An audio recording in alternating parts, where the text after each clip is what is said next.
Good morning, Minnesota.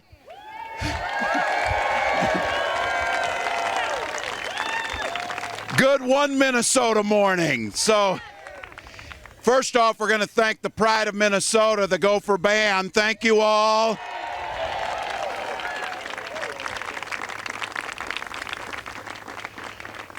Well, to each of you who came out here and you look around, this crowd looks an awful lot like Minnesota. That is a diverse, vibrant group of people. From the farms of southern Minnesota, the mines of northern Minnesota, to the high-tech factories of Minneapolis, St. Paul. Our economy is diverse because our people are diverse. Our economy is strong because our people are strong. And our state is kind because our people are kind. 2.5 million people showed up last November and cast votes. They made a choice. They chose hope over fear. They chose inclusion over exclusion.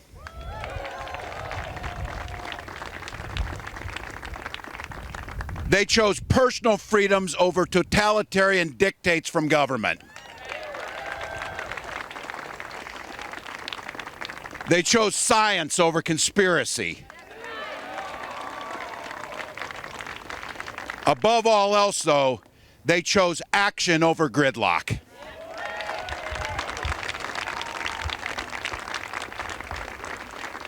There are too many thank yous for the groups who are here, but I'm going to try my best because I think all of us understand.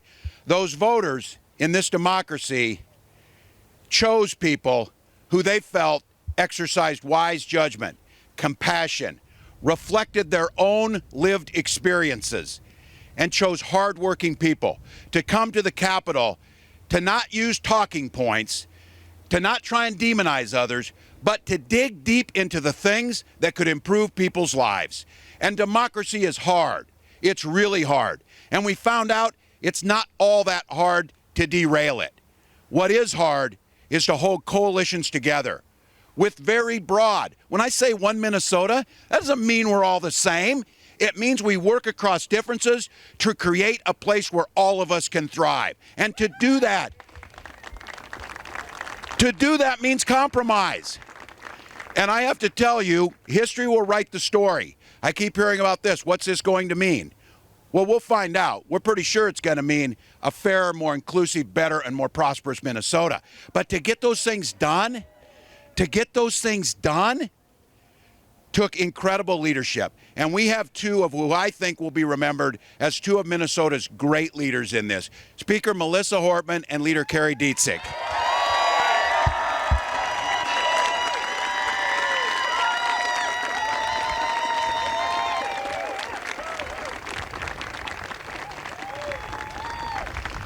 I know in our administration we have to get consensus out of a few of us here. That's a lot harder than getting consensus out of individuals who bring incredible passion, incredible experience, incredible wisdom, and craft that into something that you can get the number of votes for. Time and time and time again. Remember those at the beginning of the session who told us they'll never hold a majority of one together. They will never do the things to protect reproductive rights, to protect our trans children, to protect our environment, to make sure we have a more inclusive economy. They told us that wouldn't happen. Don't tell them that couldn't happen because they just showed you it can.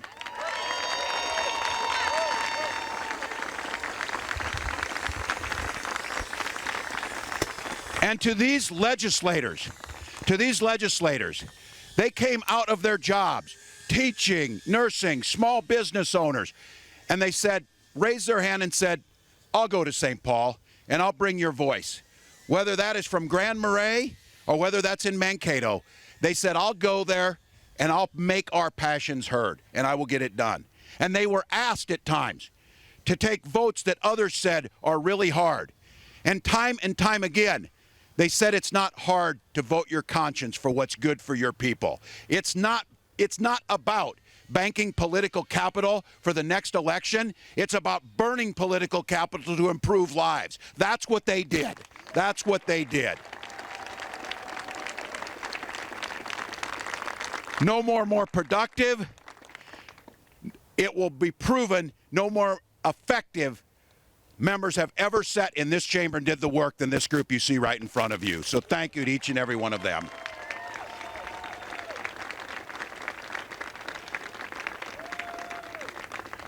And one of the things I learned early in life, the trick is to surround yourself with people who are smarter than you. And I've always said that's a big pool to choose from for me.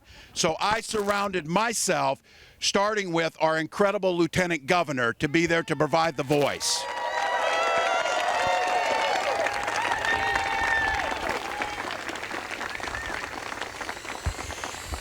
And next week on June 4th, see, I did not forget, we will celebrate 29 years together with my partner and my bride, the First Lady. So thank you.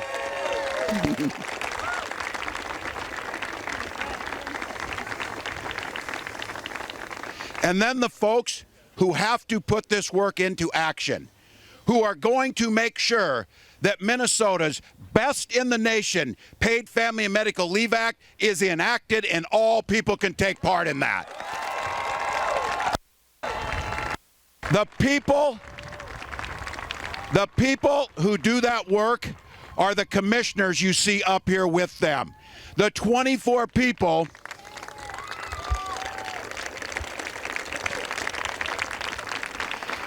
these are people that stepped out of their lives to serve. And I want to give a huge thank you to Senate President Bobby Joe Champion in the Minnesota Senate.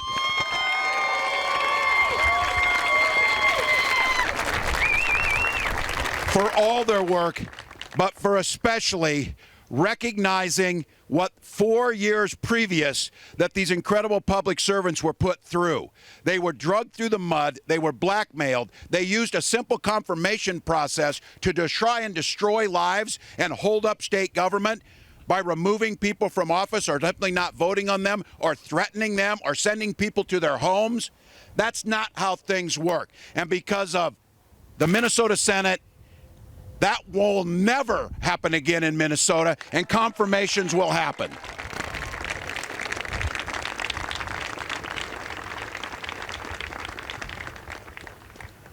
And there's a group, you don't see them much, but folks who know how this stuff works know that the teams are in those rooms doing the work out of our office. The Minnesota Governor's Office actually has one of the smallest office staffs of all the 50 states. But I will make the case, they are the most productive, hardest working, and effective staff that you will see anywhere across the country.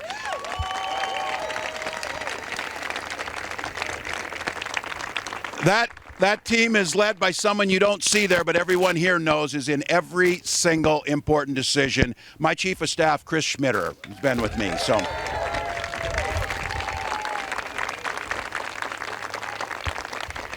He's assisted by our Energizer Bunny, Patrick Tanis, if any of you ever see him. And folks out there will know, never ending, a hard worker. And then I just want to say, our policy folks who worked hand in hand with these legislators to craft legislation that can work, Leah Montgomery. So Leah.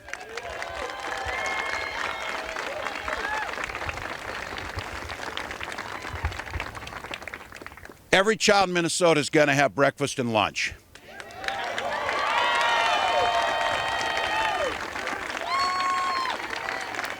Every single person will make their own health care decisions and reproductive rights, and abortion services are protected.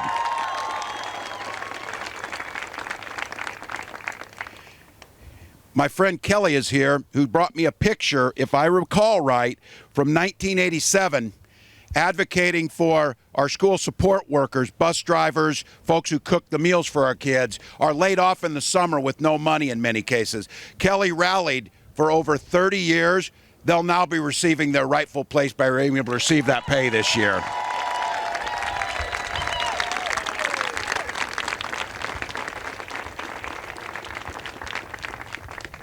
And while Minnesota had a surplus, we're going to make sure we use it wisely. Families can receive up to $1,300 this fall so they can buy back-to-school clothing, whatever they see fit. But more importantly, Minnesota is going to enact not just a nation-leading, but a global leading child tax credit that will reduce childhood poverty faster than any place else.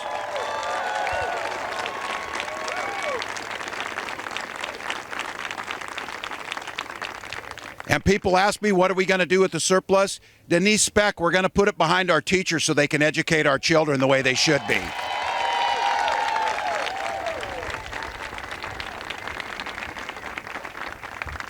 And when we make these decisions and we move, and the folks up here I want to thank on this, Leader Long and others who worked on this, we're going to move Minnesota to the forefront of a clean energy economy that is going to spark job growth. And just be clear, when we see them out here, all of these good union jobs have built the middle class and built Minnesota.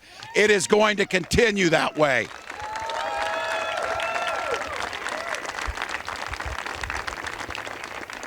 So to our union sisters and brothers, many out here who have fought these fights for decades, be very clear.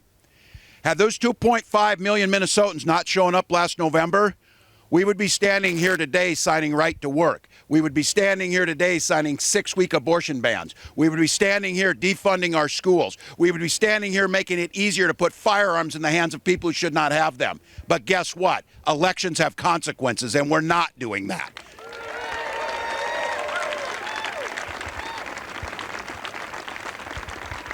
So for each of you to witness this, we talked about in Minnesota, the Minnesota Miracle in 1973, almost 50 years ago to the day.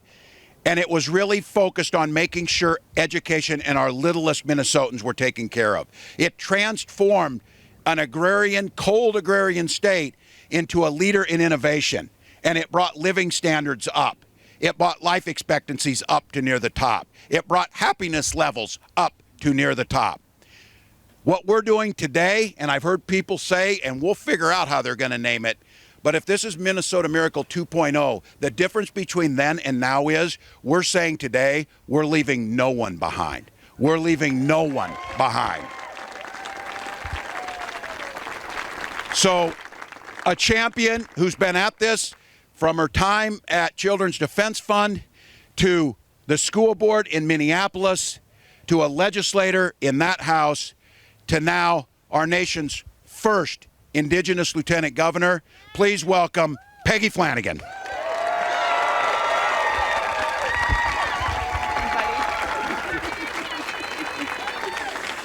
Woo!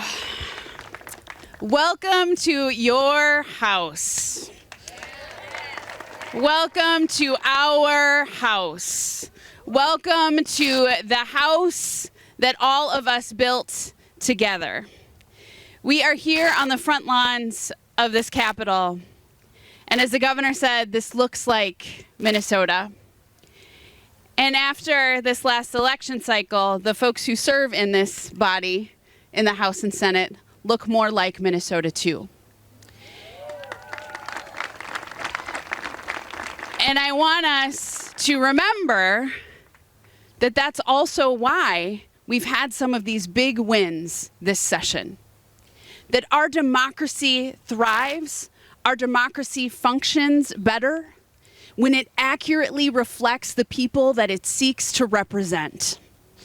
And so we don't need folks who say, I wonder how this community feels, because those communities are now at the table in a major way.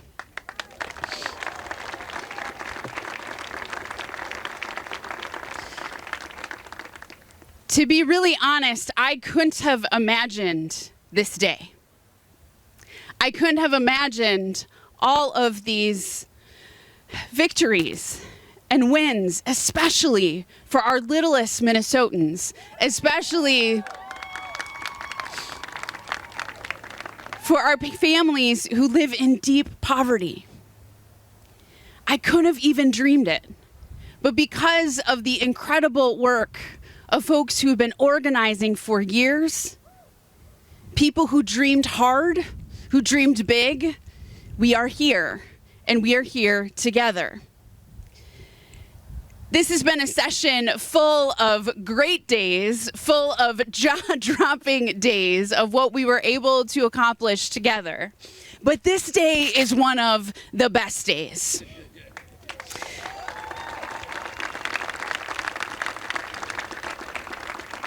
And today is a celebration not only of the work of the last 5 months, but it is a celebration of the last several decades of organizing.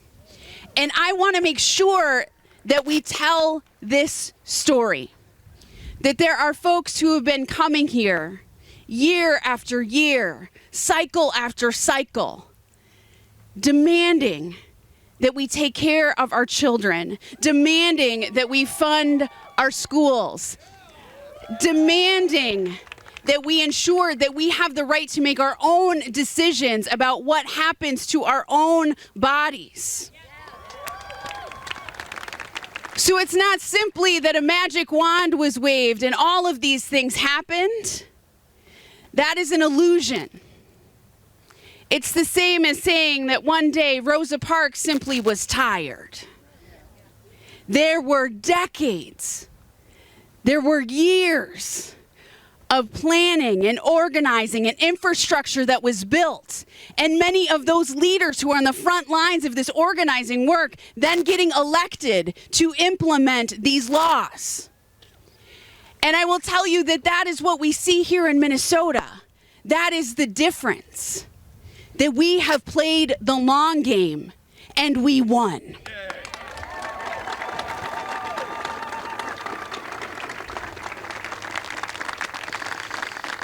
Years of rallies and marches, of hope and of heartbreak, of promises made. Minnesota, today we are leading with our values. Minnesota, today we are leading with our values and we are delivering on those promises. We are building a state and a future that our children deserve. Frankly, that all children in this country deserve. But we are going to lead by example here in Minnesota. And to those folks who have lost hope, who feel alone, whose hearts are breaking, look to the north. Look to the north, because we will not stop fighting until everyone in this country is seen and heard and valued and protected and believed. So make no mistake, this work doesn't stop at our borders. We are going to continue to be an example and to be in solidarity with folks all across this country who want what we have been able to achieve in partnership here.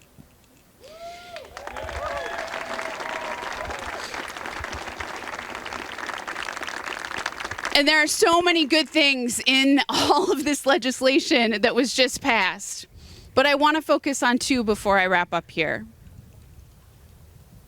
And the first is universal meals.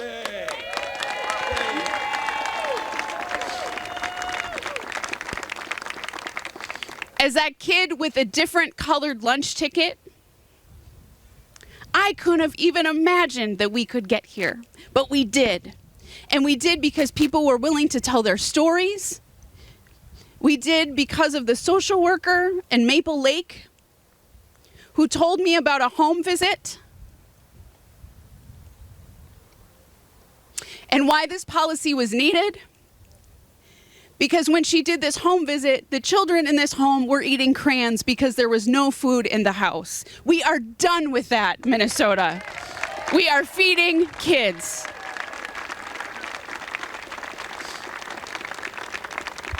And then the governor mentioned it, but it bears repeating, this child tax credit.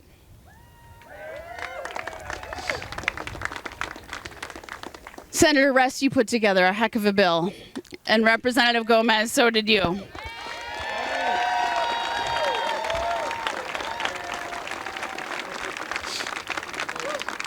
Too often when we talk in politics, we talk about the middle class, and it matters. The middle class matters.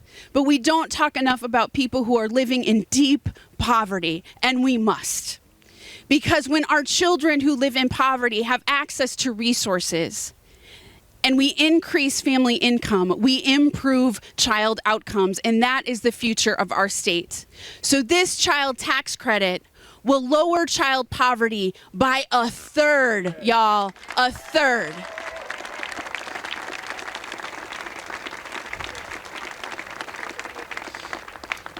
Now, we have more left to do, but this has been incredible. And the organizing work, the love, the blood, the sweat, the tears, the late nights, the stories, it all matters. So if people have begun to lose faith in democracy, look to Minnesota. When we show up, when we vote with our values, when we say that we are going to take care of each other, when everyone is in and no one is out, it matters. And these are the results that you can get.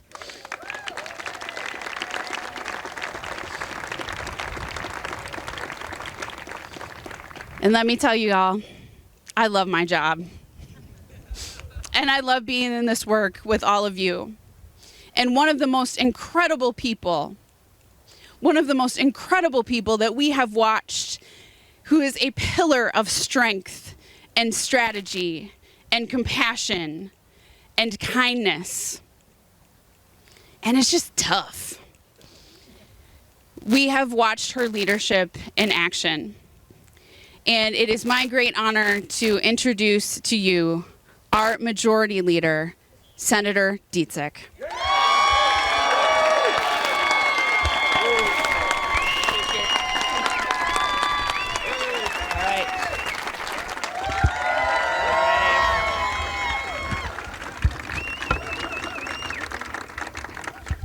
Good morning, everybody. Good morning. How are y'all doing? So as the Lieutenant Governor said, my name is Kari Dziedzic, and I have the honor and privilege to be the Senate Majority Leader. I am proud to be here today with Governor Walz, Lieutenant Governor Flanagan, Speaker Hortman, and with so many of our House and Senate colleagues who are behind me. And I got to tell you, we are a team. This was a team effort this year. It was a team effort to deliver the policies and budgets that will truly make a difference to the lives of millions of Minnesotans for decades to come. In the past several days, the accomplishments of this legislative session has been described as transformative, historic, and consequential. But the makings of those accomplishments started way before January. In the past year, the Senate DFL knocked on over 500,000 doors. We held hundreds of community meetings, and we had thousands of meaningful conversations with people all across the state. Many of you helped in those efforts. Minnesotans told us they were tired of gridlock and inaction, and they wanted leaders who would get things done. We listened. We told Minnesotans that if they elected a new Senate DFL majority, we would be ready starting on day one, and we would be ready to work with them, with our House colleagues, and with Governor Walz to break through the gridlock and pass legislation to improve their lives.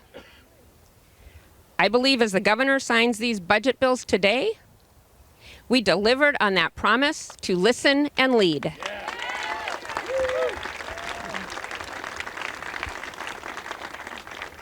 Minnesotans told us they want an economy that works for everyone. They want their rights protected, their freedoms expanded, and democracy defended. Sorry, I need my notes.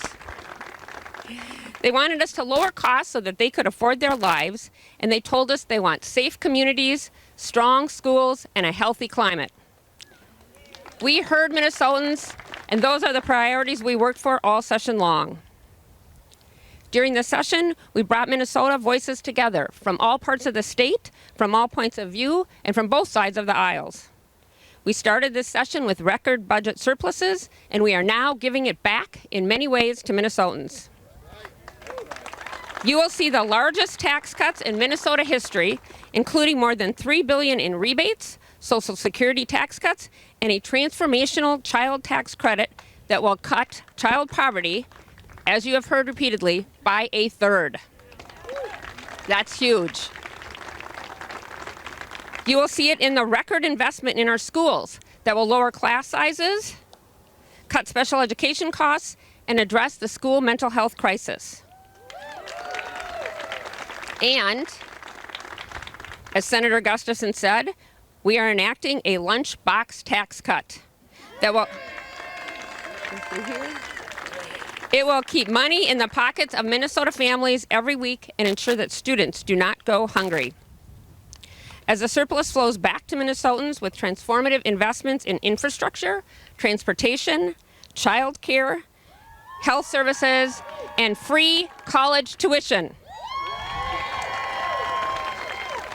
You will see thousands of new jobs, revitalized economies, and healthier communities throughout this state. And this budget will hopefully fix those potholes. Our budget looks to the future. With carbon emissions posing the #1 threat to the health of our planet, we put Minnesota on a path to 100% carbon-free electricity by 2040. In doing so, we are restoring our state as a leader in fighting climate change and clean energy jobs. And that is a legacy worth delivering for our future generations.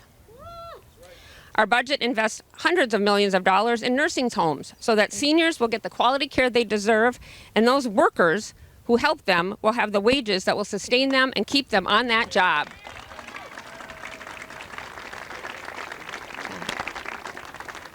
We have the most diverse Senate caucus in the history of the Minnesota Senate. We represent small rural cities, suburban communities, and the urban core. And we have 10 senators of color. Yep. We have the first African-American Senate president in Senator Bobby Joe Champion. Give him a big round of applause. And in case you didn't notice, we had a little outage in the last few days, but that didn't stop us, and that Senator Champion masterfully kept us running in our karaoke session. We also this year elected, finally, after 150 years, the first 3 black women to join the Minnesota Senate. Yep. Senators Erin May Quaid, Claire Umar-Rayton, and Zainab Mohammed. This diversity made us look more like Minnesota, and it made us stronger. With just a 1-vote majority, our diversity forced us to have real discussions and listen to each other, and listen to those on the other side of the aisle to forge agreements on the issues as we move them forward to ensure they work for all Minnesotans all across our state. In the past 5 months, we made historic progress for Minnesotans.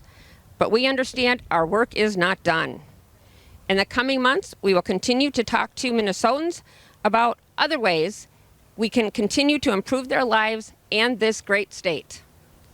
I want to thank you all for being here today, and I look forward to our continuing partnership. And next, it is my honor to introduce a great partner. She has been a great mentor, and her help and her advice in keeping this team together. And again, all of us in the House and Senate, DFL, we were a team because we had a goal. And our goal, and we stayed laser focused on that goal, and she helped us do that with her incredible leadership and strength. And so it is my honor to introduce the Speaker of the Minnesota House, Melissa Hortman.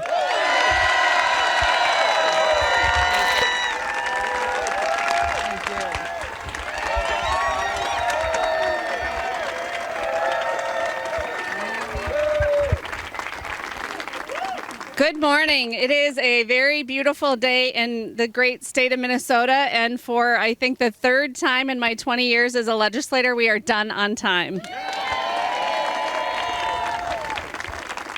Last November, Minnesotans entrusted DFLers with full control of Minnesota government. They were clear that they wanted to see action. They wanted us to invest in public education, make health care more affordable, and build an economy that works better for everyone. Minnesotans were absolutely clear they wanted us to protect reproductive freedom, take climate action, address gun violence, and strengthen our democracy. Thanks to their voices, this legislature made historic and transformational strides in all of those areas that will make a positive difference in Minnesotans' lives for generations to come.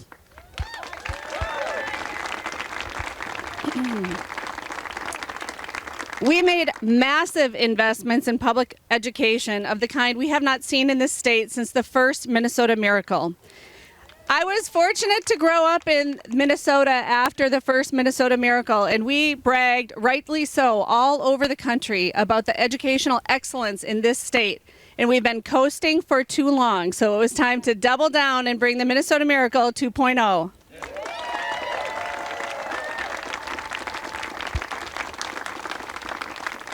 We froze college tuition and made it free for families earning under $80,000 to go to college.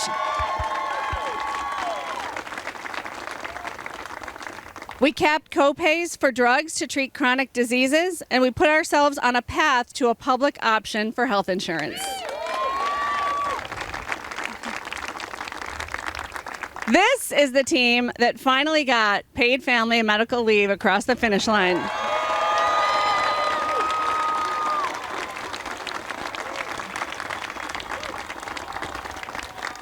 After a pretty long debate in the House and a 15-hour debate in the Minnesota Senate, over which Senate President Bobby Joe Champion presided the entire time, we protected reproductive freedom through the Protect Reproductive Freedoms Options Act.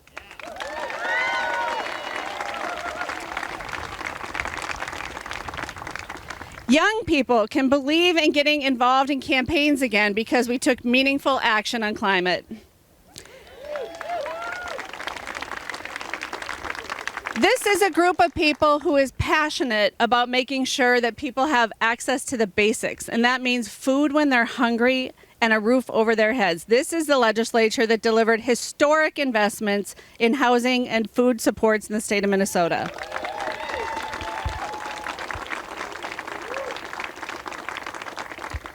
I'll never forget after the Sandy Hook massacre in December of 2012, when we started a trifecta, 2013 and 2014, I thought we would be able to do something on gun violence. I thought that tragedy would be the catalyst to make change. Finally, here we are, after too many tragedies later, too many suicides, too many mass shootings. This is the legislature that enacted common sense gun violence prevention bills.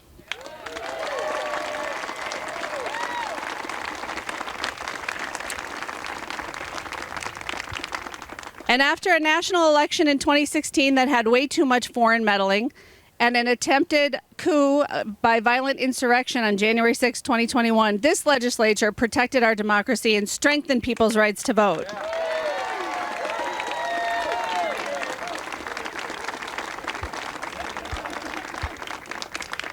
Politics is a team sport, and it took all of you doing the work on campaigns for years and years and years to get us here. Many of these folks, as the Lieutenant Governor said, have been involved in politics at different levels for decades, as activists, as concerned parents. And the team that you have elected to serve in the legislature in 2023 and 2024 is a team unlike any I've ever worked on. It has been my complete joy and honor and privilege to have a partner in Senate Majority Leader Kari Dziedzic.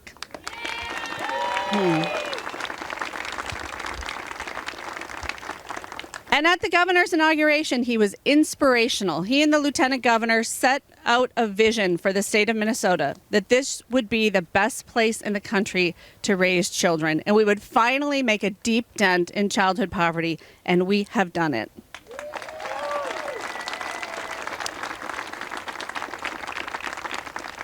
Special thank you to our incredibly diverse and strong Minnesota House DFL.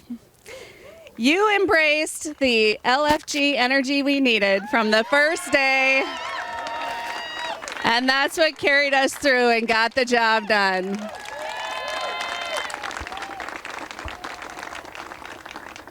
So many people did so much, but one of my favorite teams of the whole session was Senate Tax Chair Ann Rest and House Tax Chair Aisha Gomez and their fantastic bill.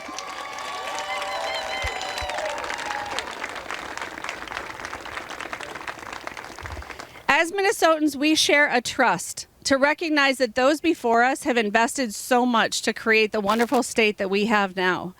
We have an obligation to our children and our grandchildren to make sure that it is strong for the generations that will follow us. I grew up bragging about the Minnesota that the first Minnesota Miracle created, and it is my hope that children today and into the future will grow up bragging about the incredible state we have because of the investments we're making this year. Thank you so much for being here, and with that, I think the governor's going to sign the best budget in 50 years.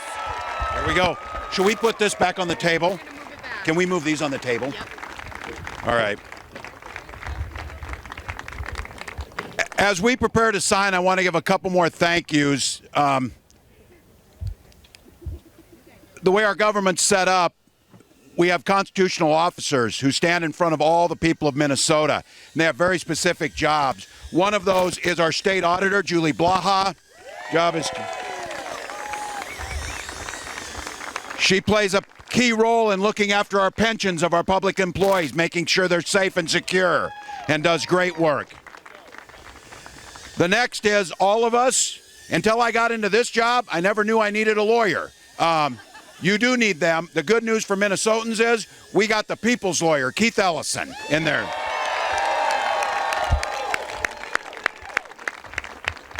And you heard a lot about it. None of this is possible if we lose our democracy. None of this is possible if voter suppression happens, voter intimidation, all of the things that were out there. We have simply the best champion and guardian of free and fair elections in our Secretary of State, Steve Simon. So,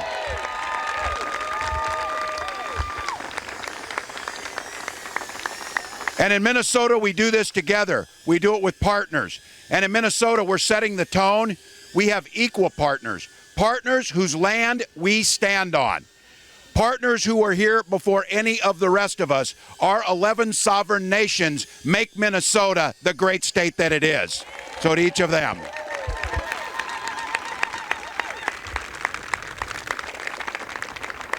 And my final personal thank you to all of the folks who are state employees and work in state government. It's pretty easy to complain about that, but you don't hear anybody doing it in the middle of a blizzard. You don't hear anybody doing it when you're saving lives. You don't hear anybody doing it when you're getting clean water and all of those things. And so I want to send a big thank you to those who have chosen public service. You might not make as much money, but I'll tell you what, you impact lives that more so than you'll ever know. Thank you, state workers. And as this budget unfolds, that the work that they did, each and every Minnesotan's going to think about this. Now, there's going to be some, and we heard them talk about it during this session, that ask, what's in it for me? This group said, what's in it for Minnesota? And everybody's going to take something a little different from this. Historic investments in the outdoors, in our lakes, our rivers, the DNR. And then just think about it, and I'll put this. There are countless things in here that improve those lives. But this group up here did something that no other state, I don't think, can claim that they did. Everybody in Minnesota has access to health care in this state, and that is a testament to theirs. So thank you all. Let's sign it. Wait 1 minute, please. Okay. Waiting for the drone. Okay. Yep. All right, you can sign. Yeah. Okay, we have get everybody up. Okay.